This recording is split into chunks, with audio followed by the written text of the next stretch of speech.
Segundo livro de Samuel 24, versos 1 a 4, versos 8 a 10. A palavra de Deus diz assim: tornou a ira do Senhor a acender-se contra os israelitas, e ele incitou a Davi contra eles, dizendo: vai, levanta o censo de Israel e de Judá.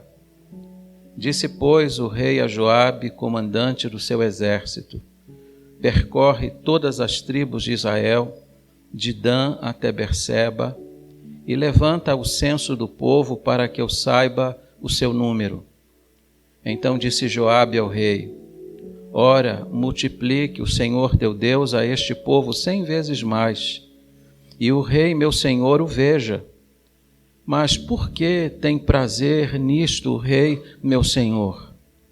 Porém a palavra do rei prevaleceu contra Joabe e contra os chefes do exército.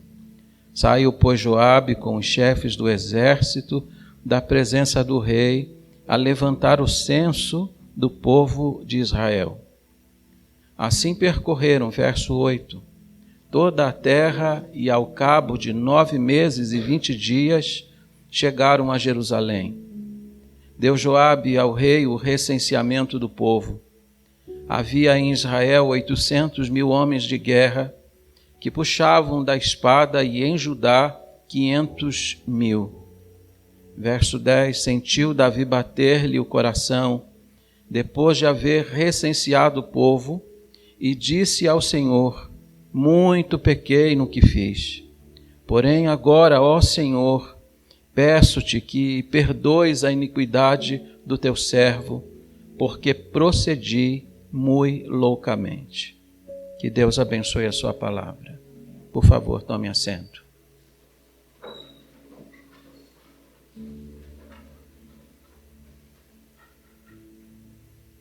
Observe que essa passagem é uma dentre muitas que a gente sofre aquela tentação de pular. Aqueles que já fizeram uma leitura completa da Bíblia, que se propuseram a ler a Bíblia dentro de um ano, muitas vezes caminham bem na leitura até que se deparam com textos como este. E quando a gente se depara com números, com estatísticas, com genealogias, a tentação do nosso coração é pular. Mas todas as vezes que a gente faz isso, a gente perde em muito, porque toda a Escritura é palavra de Deus. Eu sei que muitas vezes olhamos para uma passagem como esta e na nossa pequenez a gente imagina que não exista aqui nenhum detalhe, nenhuma lição moral, nenhuma lição espiritual. Mas é certo que o Espírito Santo, quando guiou a mente daquele que escreveu o texto e daqueles que compilaram a Bíblia Sagrada e colocaram esse texto lá, é certo que o Espírito Santo tinha uma intenção, porque é certo que aqui tem alguma coisa para que a gente aprenda, alguma coisa aqui que vai ser relevante para a nossa vida. O texto de hoje ele fala sobre um censo, uma decisão do rei Davi, quando ele manda contar os homens de Israel e de Judá, e as implicações que isso vai trazer para a vida dele e para a vida da nação. E a minha oração desde já é que Deus aplique a palavra ao seu coração para a necessidade que você tem agora. Eu queria chamar sua atenção inicialmente para alguns pontos introdutórios, lembrando que esta passagem ela vai encontrar o seu correspondente lá em 1 Crônicas 21. É a mesma passagem com algumas nuances, alguns detalhes que eu vou evocar aqui durante a exposição da palavra. Em primeiro lugar, lembrar que a ira do Senhor havia sido mais uma vez provocada.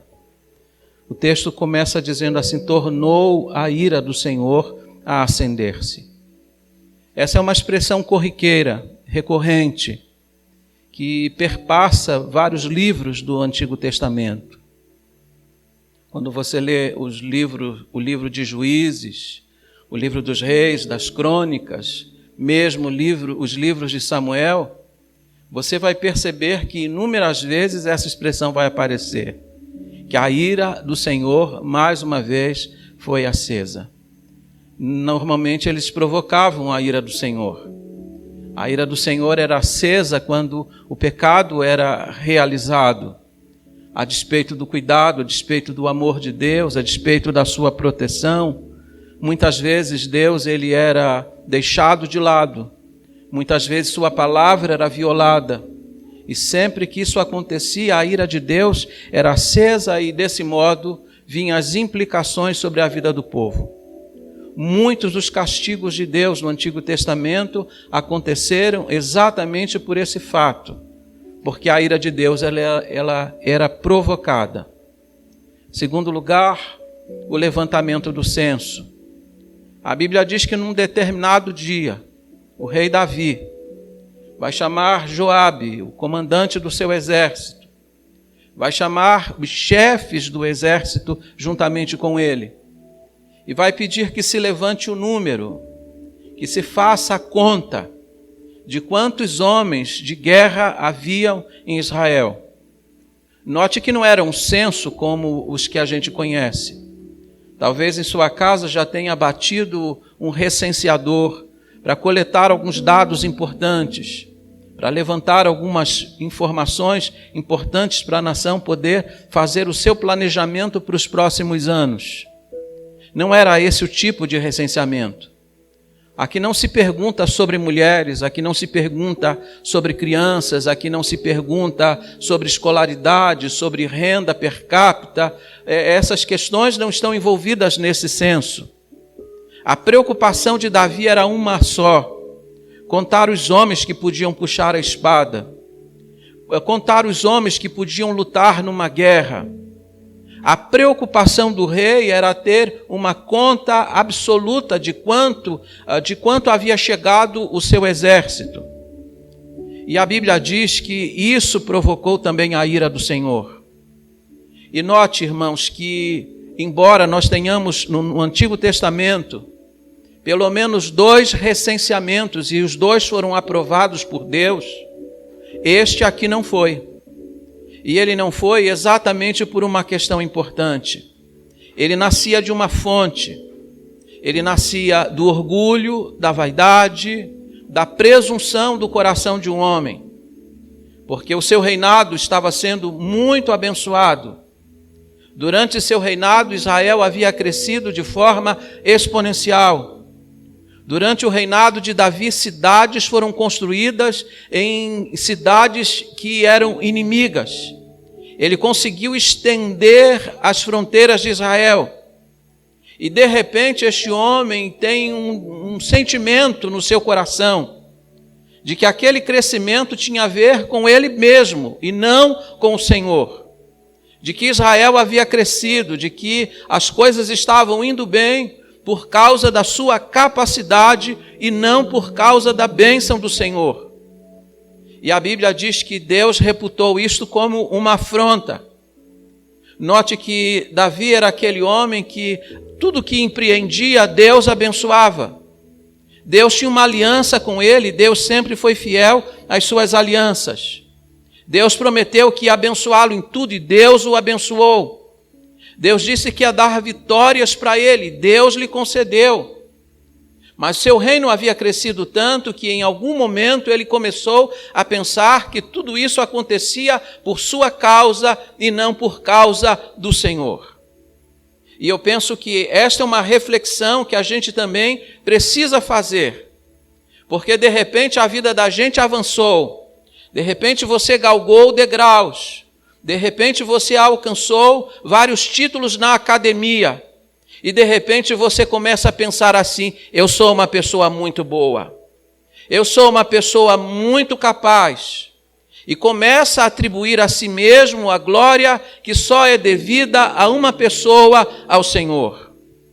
Quero lembrar a vocês que alguns reis que foram abençoados por Deus, foram feridos também por Deus, exatamente por causa desse tipo de sentimento.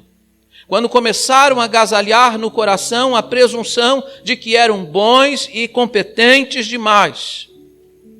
Davi está fazendo a conta.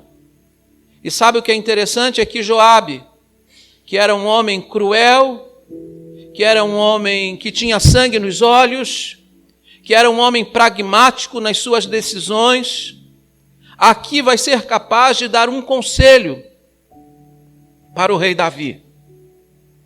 Afinal, não era tempo de guerra, não havia qualquer prenúncio de guerra para Israel, não havia qualquer perigo nas fronteiras para Israel. E Joabe vai perguntar ao rei: por que procede assim, meu senhor? Por que o meu senhor tem prazer em fazer esse tipo de coisa? Parece que Joabe percebe que por trás daquele pedido do rei, ou por trás daquela ordem, o que está evidente é a sua vaidade. Aconselha para que o rei não o faça. E se você ler 1 Crônicas 21, vai perceber que diante da ordem do rei, Joabe vai encarar isso como uma coisa abominável. Para que fazer conta? Afinal, Deus havia dado vitórias ao rei em vários momentos do seu reinado. Em momentos em que ele estava em posição de inferioridade. E Deus o ajudou. Você vai encontrar algumas batalhas em que Davi lutou ao lado de 300 homens, 400 homens, 600 homens, contra exércitos de milhares. Em alguns momentos, Saul vai perseguir Davi com exércitos de mais de 3.000 homens, e Deus vai dar livramento para ele.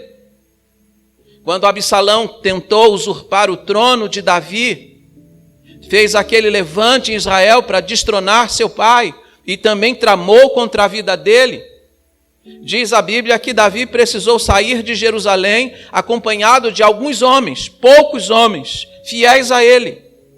E diz a Bíblia que Aitofel, que estava auxiliando Absalão naquela revolução, deu um conselho ao rei para que juntasse 12.000 homens para ir contra Davi.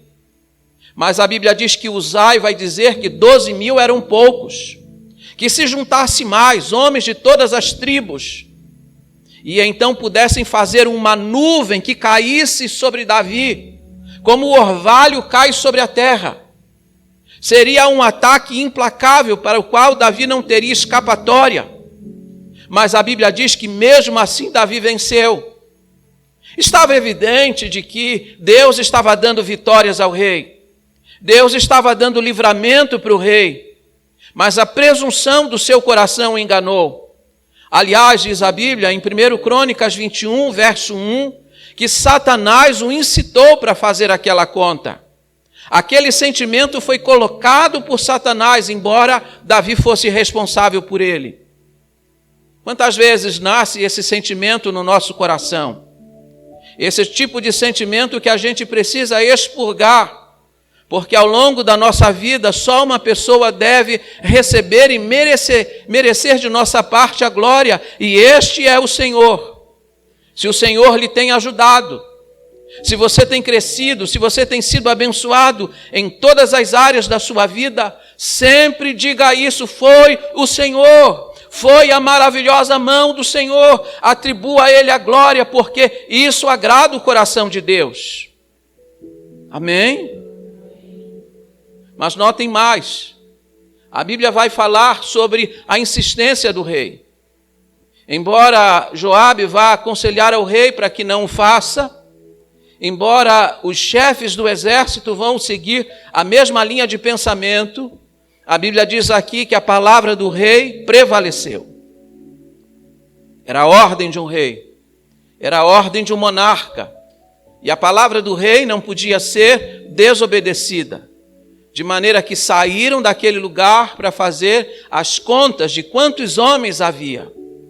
E aí você vai se deparar com a questão do cumprimento da tarefa. A Bíblia diz que de um extremo ao outro, do extremo norte ao extremo sul, de Dan até Berseba, os homens foram sendo contados, um a um. E notem os irmãos, ao final daquela contagem, chegou-se ao seguinte número: havia 800.000 homens em Israel, nas 10 tribos de Israel, e 500.000 homens capazes de guerra na tribo de Judá. Ou seja, a soma do exército de Davi chegava a 1.300.000 homens. Era um baita exército. Para você ter uma ideia, para efeito de comparação, hoje no exército brasileiro estão na ativa 360 mil homens. No exército de Davi havia 1.300.000 homens. Davi então se sentiu envaidecido, se sentiu fortalecido, se sentiu imbatível. Mas note que por trás de tudo aquilo estava a influência e a incitação de Satanás. Porque é Satanás que quer que no nosso coração brote o orgulho. E se há uma coisa que para Deus é intolerável, é o orgulho. Tiago vai dizer no capítulo 4, versículo 6, que Deus resiste ao soberbo, porém ele dá graça a quem? Aos humildes. Davi estava então em oposição ao Senhor.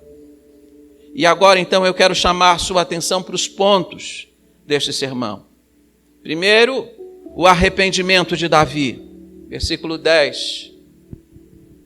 Sentiu Davi bater-lhe o coração, depois de haver recenseado o povo, e disse ao Senhor: muito pequei no que fiz. Porém agora, ó Senhor, peço-te que perdoes a iniquidade do teu servo, porque procedi muito loucamente. Eu pequei muito, eu não pequei pouco. Eu procedi perversamente. Eu procedi loucamente. Davi tomou consciência do pecado que havia cometido. Parece que a ficha do rei tinha caído.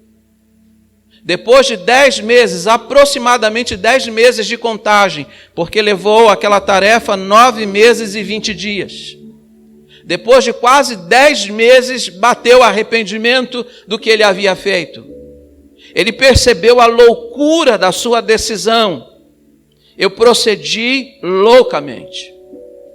Eu sei que alguém pode olhar para essa atitude de Davi e dizer assim: ele peca e depois vai pedir perdão. Ele peca e depois vai pedir perdão. Você vai encontrar inúmeros episódios em que Davi vai buscar a Deus para confessar seu pecado. Ele pecava e depois ia pedir perdão. Mas é assim mesmo. Era assim com ele e é assim conosco. Nós temos um lugar para buscarmos o perdão para o nosso pecado. Davi era chamado de o homem segundo o coração de Deus. E ele era o homem segundo o coração de Deus, não porque ele fosse perfeito, mas porque ele tinha sensibilidade para reconhecer pecado e tinha sensibilidade para buscar a Deus e buscar o seu perdão. Porque nem todas as pessoas admitem. Se você ler, por exemplo, 1 Samuel capítulo 15, quando o Senhor vai dar ordem ao rei Saul para exterminar um povo e exterminar tudo que estava ali, a Bíblia diz que Saul vai oferecer a Deus uma obediência parcial. Vai poupar os animais gordos, os animais saudáveis, os animais bonitos, e vai salvar o rei Agag. E então diz a Bíblia que Samuel vai ser incomodado por Deus para ir ao seu encontro. E quando Samuel o encontra, Samuel ouve o balir das ovelhas e pergunta: o que é isso que eu ouço? E Saul vai dizer: essas são as ovelhas que nós trouxemos. E então Samuel vai perguntar: mas Deus não mandou você exterminar a tudo e a todos? Ele disse: mas essas eram bonitas, a gente resolveu separar. E então Samuel vai dizer para Saul: tem acaso Deus prazer em sacrifício, senão em que se obedeça a sua palavra? O que é curioso nesse diálogo de 1 Samuel 15 é que Saul tem dificuldade para admitir o erro que cometeu. Ele procura justificativas para o pecado que havia cometido. Mas Davi tinha facilidade para admitir quando estava sendo confrontado pela presença do Senhor. Ele disse: eu pequei. E eu não pequei pouco. Muito pequei no que fiz. Eu procedi loucamente. Davi estava arrependido do seu pecado. Em segundo lugar, o castigo de Davi. Veja o que está dito, verso 11 em diante. Ao levantar-se Davi pela manhã, veio a palavra do Senhor ao profeta Gade, vidente de Davi, dizendo: vai, dize a Davi, assim diz o Senhor, 3 coisas te ofereço, escolhe uma delas para que ta faça. Veio, pois, Gade a Davi e lhe o fez saber, dizendo: queres que 7 anos de fome te venham à tua terra? Ou que por 3 meses fujas diante de teus inimigos e eles te persigam? Ou que por 3 dias haja peste na tua terra? Delibera agora e vê que resposta hei de dar ao que me enviou. Note que Davi confessou o seu pecado, note que Davi foi sincero na sua confissão, note que Davi reconheceu a sua maldade e a gravidade do que havia feito. Note que Deus perdoou o pecado dele, porque o Senhor deu chancela para ele. Mas Deus perdoou o seu pecado, mas Deus não o livrou das consequências do seu pecado. Essa é a advertência que a gente faz sempre aqui. Deus perdoa pecados, mas não livra das consequências. Essa é a razão pela qual nós temos que fugir do pecado, odiar o pecado, temer o pecado, porque pecado sempre nos arrasta para a destruição e para a morte. E note que Deus é tão bom que deu a Davi a chance de fazer a escolha. Qual o castigo que você quer? É óbvio que qualquer escolha que ele fizesse implicava num castigo. Deus lhe deu 3 opções: 7 anos de fome, 3 anos de perseguição sendo consumido pelos seus inimigos, ou 3 dias de peste sobre a tua terra. E note que a palavra do Senhor era tão grave que implicava em urgência. Delibera agora, escolhe agora, porque eu preciso dar a resposta para aquele que me enviou. Quem foi que enviou a Gade? Aliás, Gade, o Senhor. Delibera já. Eu tenho que levar a resposta para ele. 7 anos de fome, 3 meses sendo perseguido pelos inimigos, 3 dias de peste sobre a terra. O que você escolheria? Davi pensou e de pronto respondeu: eu prefiro cair nas mãos de Deus. Ou seja, Davi está escolhendo os 3 dias de peste sobre a sua terra. Ele preferia ser ferido pelo Senhor. Ele preferia cair nas mãos de Deus. E sabe por quê? Porque muitas são as misericórdias do Senhor. Se você tiver que escolher um dia, faça a escolha de Davi de cair exatamente nas mãos de Deus. Porque mesmo quando Deus está irado, Deus é capaz de ainda aplicar a sua misericórdia. O profeta Abacuque disse: na tua ira, lembra-te da misericórdia. E quantas vezes nós provocamos a ira de Deus, e quantas vezes nós merecemos ser destruídos pela mão de Deus, porque os nossos pecados assim trazem a consequência. Mas Deus é tão bom, que em vez de destruir-nos, oferece-nos mais uma vez a oportunidade de arrependimento. Irmãos, 7 anos de fome não seriam fáceis para a vida de Israel. Quem já pisou a Terra Santa sabe que aquela é uma terra onde tem pouca água, onde tem muito deserto, onde o ciclo de chuvas é tão pequeno e tão necessário todos os anos.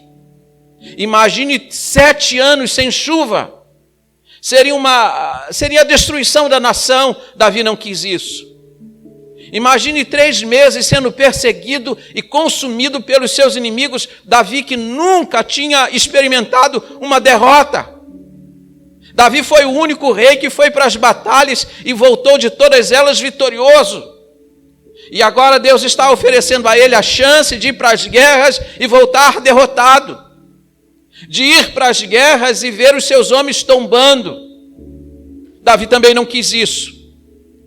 Embora a terceira opção não fosse agradável, ela era mais curta. Ele preferiu os 3 anos de peste. Ele preferiu ser ferido diretamente pela mão do Senhor. E então olhem agora o castigo. Terceiro lugar.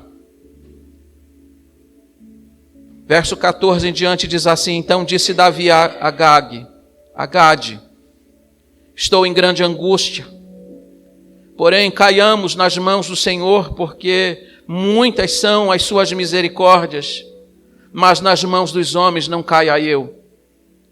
Então enviou o Senhor a peste a Israel, desde a manhã até ao tempo que determinou. E de Dan até Berseba morreram 70.000 homens. O castigo de Deus foi implacável. E note que foi na mesma medida em que aconteceu o recenseamento, de Dan até Berseba, do extremo norte ao extremo sul. Em cada lugar onde o recenseamento foi feito, a Bíblia diz que a peste de Deus chegou ali.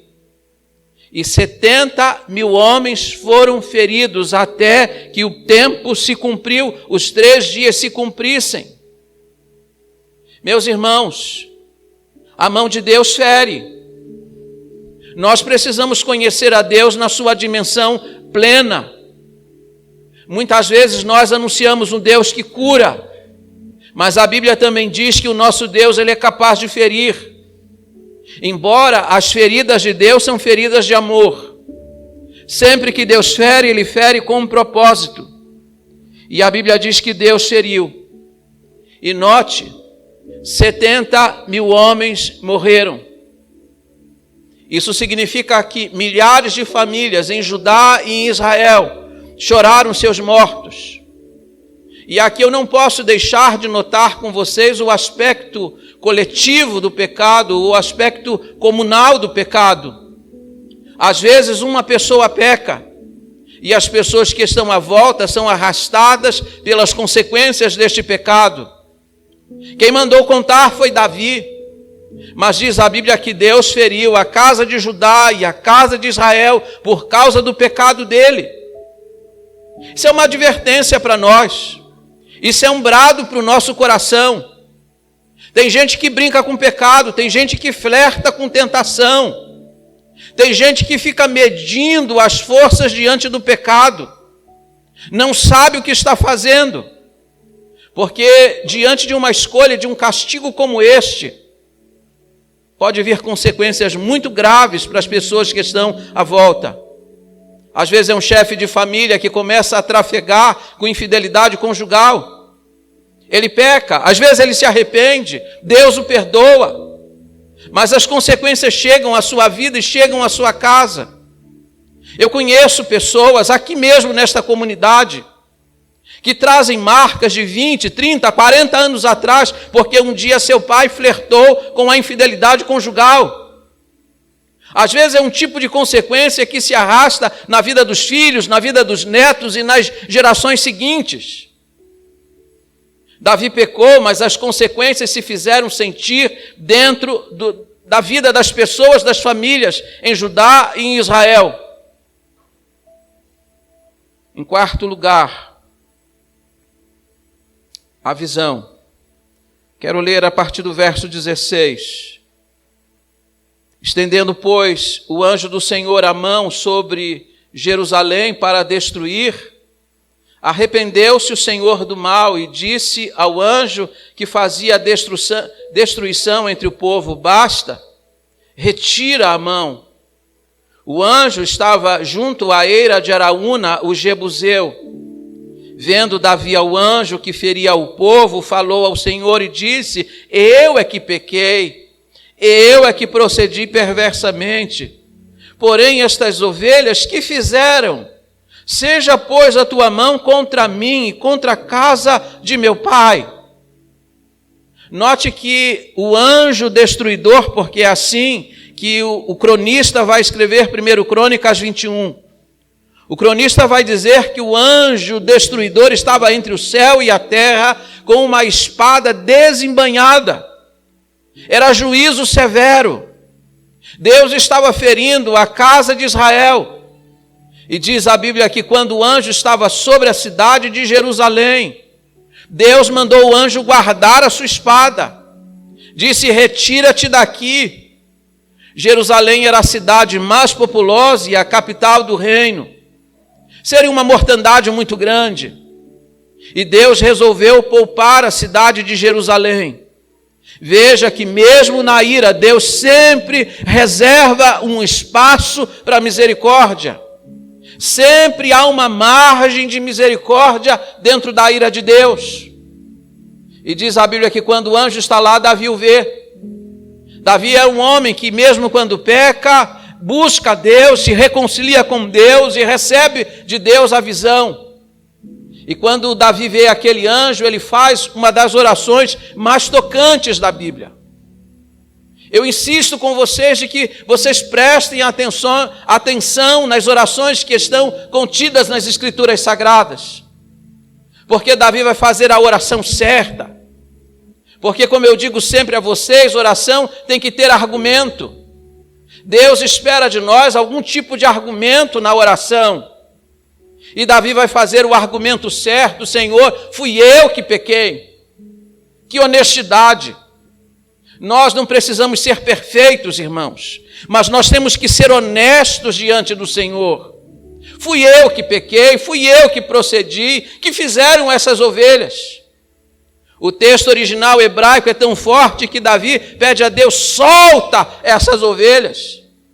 Deus, fui eu que pequei, solta essas ovelhas, liberta essas ovelhas. E ele é capaz de colocar-se na linha do castigo. Disse: Senhor, que me fira a tua mão, fira a casa do meu pai. Ele está dizendo: eu estou disposto a morrer por esse povo, mas poupa esse povo do sofrimento. Deus tem seus anjos, e Davi é capaz de vê-lo, e é capaz de fazer a oração certa ao Deus que envia o anjo da destruição. Mas em quinto e último lugar, a oferta de Davi. Verso 18 em diante. Naquele mesmo dia veio Gade ter com Davi e lhe disse: sobe, levanta ao Senhor um altar na eira de Araúna o Jebuseu. Davi subiu segundo a palavra de Gade, como o Senhor lhe havia ordenado. Olhou Araúna do alto e, vendo que vinham para ele o rei e os seus homens, saiu e se inclinou diante do rei com o rosto em terra. E perguntou: por que vem o rei, meu senhor, ao seu servo? Respondeu Davi: para comprar de ti esta eira, a fim de edificar nela um altar ao Senhor, para que cesse a praga de sobre o meu povo. Então disse Araúna a Davi: tome e ofereça ao rei, meu senhor, o que bem lhe parecer.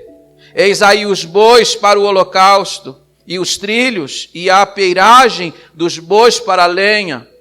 Tudo isto, ó rei, Araúna oferece ao rei. E ajuntou: que o Senhor teu Deus te seja propício. Porém o rei disse a Araúna: não, mas tu comprarei pelo devido preço, porque não oferecerei ao meu Deus aquilo que não me custe nada.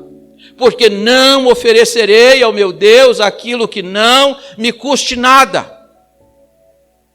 Olhe para mim, por favor. A Bíblia diz que Davi fez a oração certa, e Deus ouviu a sua oração. Porque diz a Bíblia, naquele mesmo dia. Algumas respostas de oração a gente colhe de maneira imediata. Naquele mesmo dia veio o profeta e vai dar uma ordem: Davi, sobe, levanta um altar ao Senhor. Altar é lugar de consagração. Altar é lugar de quebrantamento. Sobe a eira de Araúna e constrói lá um altar. E mais, diz a palavra, Davi subiu segundo a palavra do Senhor. Davi era um homem obediente. Deus dava ordem e ele a obedecia. Ele não tergiversava diante das palavras e das ordens do Senhor. E note, ele não foi apenas obediente, ele foi humilde.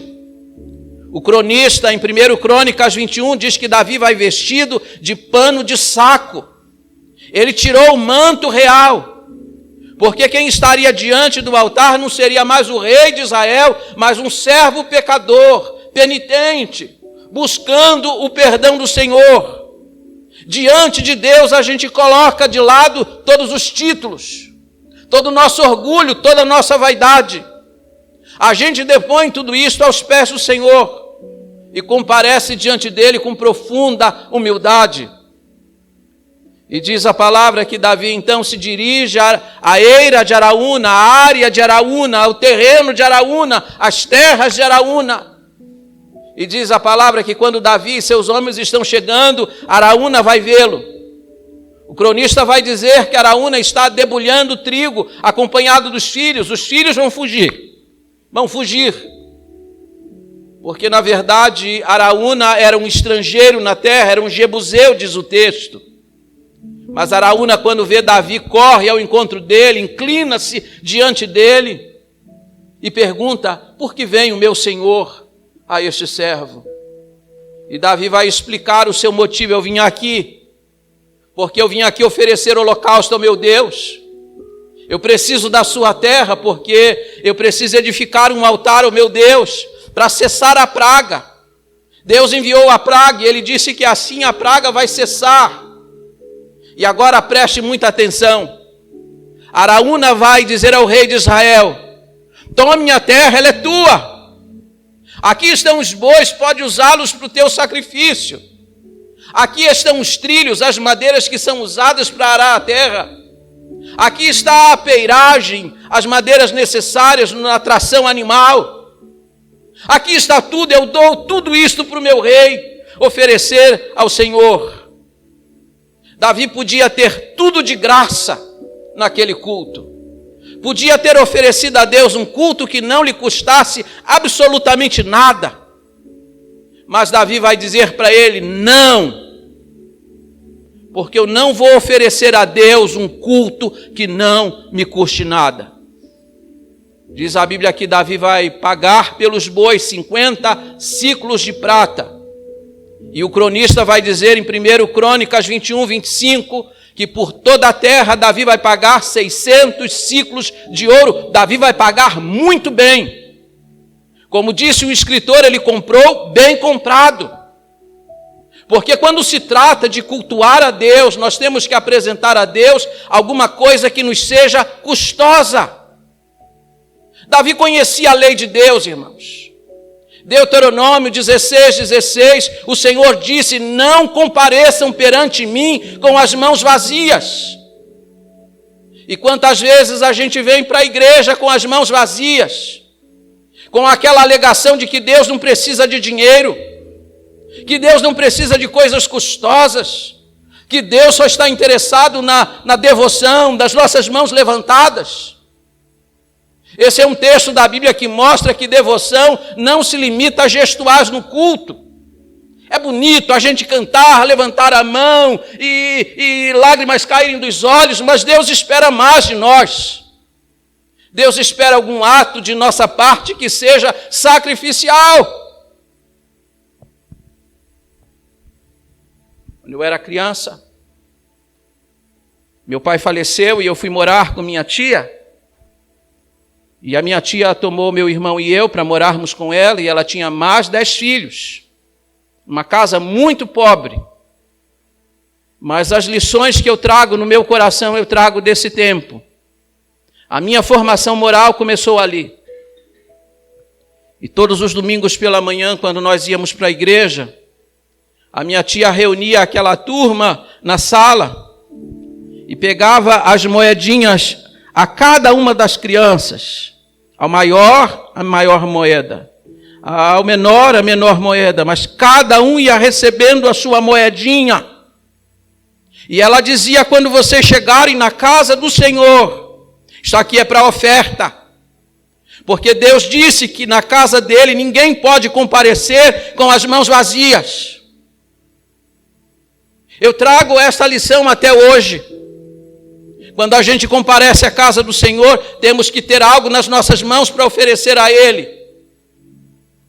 Davi disse: eu não quero nada de graça, porque eu não vou oferecer a Deus um culto que não me custe nada.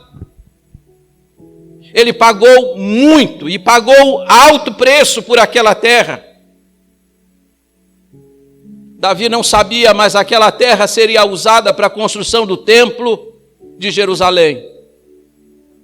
2 Crônicas 3:1, a Bíblia diz que ali foi construído o templo, nas terras que pertenciam a Araúna. Davi está comprando o terreno onde vai ser construído o maior templo da história de Israel. A pergunta é: o que é que nós temos oferecido para Deus? O que é que nós trouxemos nas nossas mãos para colocar no altar de Deus? Ou a gente veio aqui com aquela ideia de que Deus não está interessado em nada disso? Se Deus não estivesse interessado em nada disso, a palavra dele não diria: não compareça perante mim com as mãos vazias. Tem gente que fica um ano inteiro com as mãos vazias na igreja, a vida inteira com as mãos vazias diante de Deus. O que é curioso é que nós queremos de Deus o melhor. Queremos que Deus selecione as melhores bênçãos dos céus e façam elas vicejar sobre a nossa vida. Queremos o melhor carro, queremos a melhor casa, queremos os melhores móveis, queremos as melhores coisas. Mas nós não queremos oferecer a Deus o melhor. Davi queria oferecer a Deus um culto que lhe fosse custoso. Davi não construiu altar às custas de ninguém. Davi não ofereceu um culto a Deus que era fruto do trabalho de outro. Davi ofereceu do seu próprio tesouro aquilo que era necessário para prestar um culto que fosse agradável a Deus. O que você preparou para oferecer a Deus? Como que estão as suas mãos diante de Deus na hora do culto? Aliás, como que nós temos ensinado os nossos filhos ao vir para a igreja? Nós deveríamos ensinar esse princípio que minha tia me ensinou. Dar uma moedinha para cada filho, uma notinha para cada filho. Isso aqui, meu filho, quando você chegar na igreja, vá lá no altar, coloca no gasofilácio. Porque Deus disse: não compareça perante mim de mãos vazias. Se você fizer isso, você vai formar a vida moral e espiritual dos seus filhos. Quando eles crescerem, não vão ter dificuldade para colocar o dízimo e a oferta no altar. Talvez muita gente tenha dificuldade hoje exatamente por falta desse tipo de ensino dentro de casa. E agora então eu vou terminar. Quero lembrar alguns princípios importantes para vocês. Primeiro, a suficiência de Deus. Nós gostamos de números. Nós nos iludimos com números. Nós muitas vezes invertemos o valor das coisas. Outro dia um carro de som passou próximo à minha casa. E o locutor dizia assim: venha receber a oração do homem de Deus. Venha receber a oração do homem de Deus. O homem de Deus não é nada. O que importa não é o homem de Deus, o que importa é o Deus do homem. Mas nós estamos vivendo uma geração que inverte as coisas. Passamos a dar mais valor à lógica, aos números, do que ao poder do nosso Deus. Mas Deus nunca precisou de números. Olhem para as Escrituras Sagradas. A Bíblia diz que Gideão, com 300 homens, sem espada e apenas com cântaros em suas mãos, venceram os filhos de Amon e de Moabe. A Bíblia diz que Josafá venceu um exército confederado apenas com um coral cantando: as misericórdias do Senhor duram para sempre. E diz a Bíblia que enquanto eles cantavam, Deus ia colocando emboscadas e o exército confederado foi destruído no campo de batalha. Deus nunca precisou de números. Olhem para a experiência do profeta Eliseu. A Bíblia diz que o rei da Síria projetava ataques contra Israel, lá na sua terra. Mas lá na casa de Eliseu, lá em Samaria, dentro do seu quarto, Deus revelava tudo para Eliseu. Deus dizia assim para ele: em tal e em tal lugar estará a emboscada dos sírios. E então Eliseu se levantava e contava tudo para o rei de Israel. E quando a emboscada estava lá, nunca dava certo. Um dia o rei da Síria reuniu seu comando de guerra e disse assim: tem um traidor entre nós. Porque eu planejo as coisas aqui e quando as executo não tenho sucesso. E então alguém com bastante clarividência no meio daquele grupo disse: ó rei, o problema não está aqui. O problema está lá em Israel, em Samaria. Porque lá tem um profeta. Tudo que o rei planeja aqui, Deus, o Deus dele, revela para ele lá. E então o rei da Síria mandou juntar todas as tropas para ir ao encalço e capturar o profeta de Deus. Agora veja que tolice. Deus revelava tudo para Eliseu, não ia revelar que agora a sua casa seria cercada pela tropa. E é interessante que as tropas da Síria invadiram os montes, encheram os montes com carros e cavalos para pegar um profeta de Deus. Porque um homem nas mãos de Deus, ele é uma ameaça para o império das trevas. E aí diz a Bíblia que o moço que servia ao profeta abriu a porta logo pela manhã, e quando ele abriu a porta, ele disse: ai, meu senhor, estamos perdidos, a casa está cercada. Eliseu foi lá, olhou e disse assim: não, mais são os que estão conosco do que os que estão com eles. Isso aí são meia dúzia de gatos pingados. Deus está conosco, e quando Deus está conosco, nós somos a maioria. A suficiência é de Deus. Mas o moço que servia ao profeta não via isso. Então Eliseu orou: ó Deus, abre os olhos deste moço. E quando ele abriu os olhos, ele viu carros e cavalos de fogo cercando o profeta de Deus. Você com Deus é maioria. Você com Deus nunca está em desvantagem. A suficiência é sempre de Deus. Pena que Davi tenha perdido de vista a suficiência do Senhor. Passou a confiar em números, contar os homens, quando ele nunca, na verdade, precisou de quantidade para vencer batalhas, porque Deus sempre esteve do seu lado. Segundo lugar, a oferta dada. A oferta que a gente dá a Deus deve ser uma oferta custosa, uma oferta que agrade o coração de Deus. E eu não estou falando aqui apenas em números, em quantidade, mas de algo que represente para nós algum tipo de sacrifício. Vocês devem estar lembrados da viúva pobre, injustamente chamada de pobre, porque ela era muito rica, porque ela tinha um coração generoso. A Bíblia diz que os ricos traziam ao altar, ao cofre das ofertas, grandes quantias. Mas de repente entra na fila uma pobre viúva. A figura do desamparo em Israel, e ela traz nas mãos 2 leptos. E leptos significa finas. Eram as moedas mais finas, mais insignificantes, de menos valor, mas era tudo que ela tinha. E diz a Bíblia que ela entra na fila e coloca os 2 leptos no cofre do tesouro do templo. E quando ela faz isso, Jesus chama os discípulos e diz: venham cá, olhem o que esta viúva fez. Ela deu mais do que todos. Eles disseram: mas o senhor não viu? Aquele rico ali trouxe sacos de dinheiro e ela só trouxe 2 moedinhas. Jesus disse: ela fez mais, porque ela deu todo o seu sustento, e eu me agradei disso. Jesus vê o esforço, Jesus vê o sacrifício.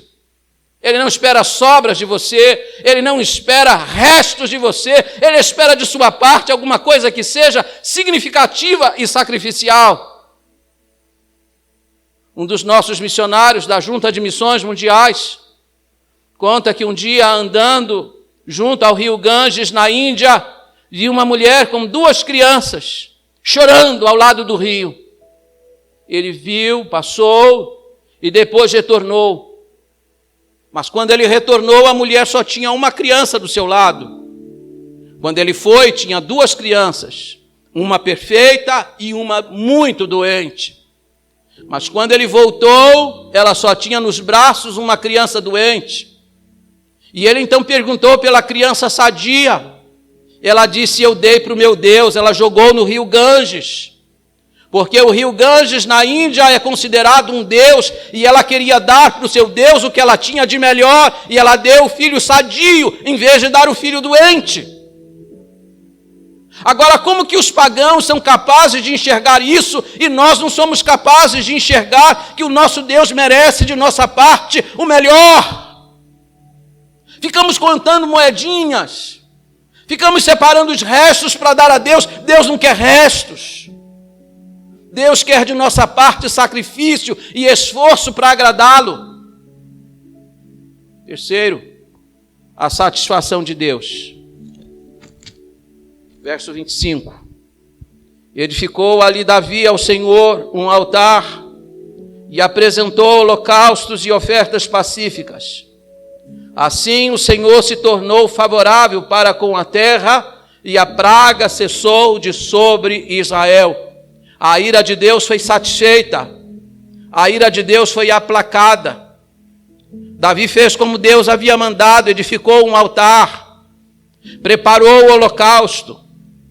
Holocausto, você sabe o que é uma oferta queimada. Matava-se o animal no altar e logo se metia fogo nele. Mas o autor do livro das Crônicas diz que o fogo naquele altar não foi Davi quem colocou, mas caiu fogo do céu e consumiu o holocausto. Deus estava dando aprovação para o que ele havia feito. A sua oferta foi aceitável diante do Senhor. Deus manifestou com o sinal dos altos céus. E por último, a mão de Deus.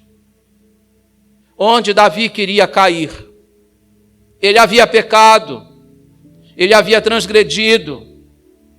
Ele disse: muito eu pequei. Ele não pecou pouco, ele pecou muito. Eu procedi perversamente, eu procedi muito loucamente. Mas quando ele concebeu a ideia e ele reconheceu que havia pecado, ele buscou a Deus. E quando Deus lhe deu a opção de escolher um castigo, o castigo que ele escolheu foi este: eu quero cair nas mãos de Deus. Eu não quero cair nas mãos dos homens. Davi sabia que se caísse nas mãos dos homens, ele que havia vencido a muitos, seria trucidado, quebrado, destruído. Mas nas mãos de Deus, Davi sempre poderia esperar a sua misericórdia, porque muitas são as misericórdias de Deus.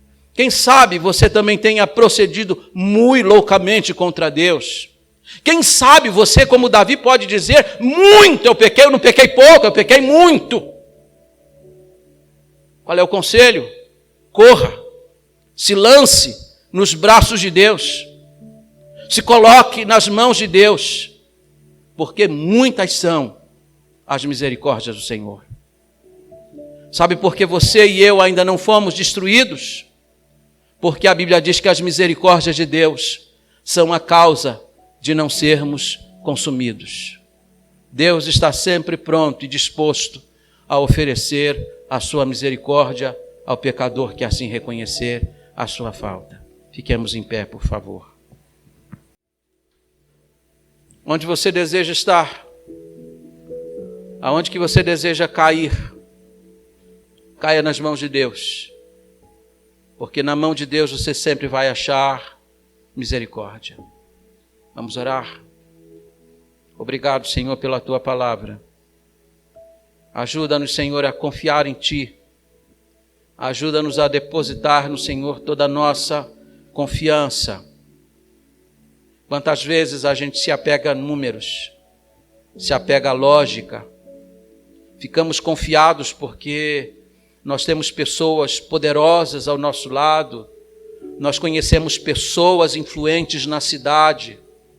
Nós conhecemos pessoas que têm autoridade e têm influência nos altos escalões do governo. Ó Deus, quantas vezes nós procedemos muito loucamente, porque tua palavra disse que é melhor refugiar-se no Senhor do que confiar nos homens. Ajuda-nos a confiar no Senhor, mesmo quando a lógica disser o contrário. Ajuda-nos a colocar a nossa confiança absolutamente em Ti, mesmo que as circunstâncias digam o contrário ao nosso coração. Queremos confiar em Ti nas adversidades e queremos Te agradecer pelas bênçãos e reconhecer que as coisas que alcançamos agora, que as vitórias que têm sido alcançadas em nossa vida têm sido alcançadas tão somente por causa da Sua bondade e não por causa da nossa capacidade. Deus, nós não queremos tocar na Tua glória, nós não queremos roubar a glória que é somente Tua, porque nós não queremos ser feridos pela Tua mão, mas queremos receber do Senhor a Sua bênção constante e fluindo sobre nós e sobre os nossos. Se há alguém aqui neste lugar, Senhor, que tem procedido perversa e loucamente diante do Senhor, que tem pecado muito, que reconheça que só existe uma esperança para o seu coração: refugiar-se no Senhor, correr para os braços do Senhor. Que neste lugar pessoas hoje tomem a decisão de caírem sim, mas caírem não nas mãos dos homens, mas cair nas mãos do Deus Todo-Poderoso, porque nas mãos do Senhor sempre há misericórdia. Nós te oramos assim, Senhor, confiadamente, no nome precioso e santo de Jesus Cristo. Amém e amém.